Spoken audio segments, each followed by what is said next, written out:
বিশ্বে যাচ্ছে মহান সৃষ্টি চিরকল্যাণকর, অর্ধেক তার করিয়াছে নারী, অর্ধেক তার নয়। নারী পুরুষের সম অধিকার, নারীদেরকে পিছিয়ে রেখে সমাজ দেশ কখনো এগিয়ে যেতে পারে না।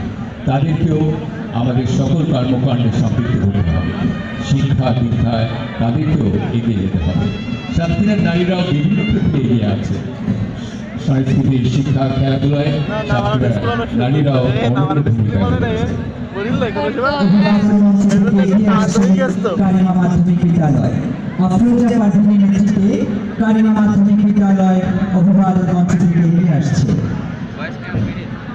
হিমালয় থেকে বাংলাদেশ কেঁপে কেঁপে ওঠে পদ্মার উচ্ছ্বাসে, কেবল হরের রুদ্ধস্বরে আমি পাই উদ্দেশ।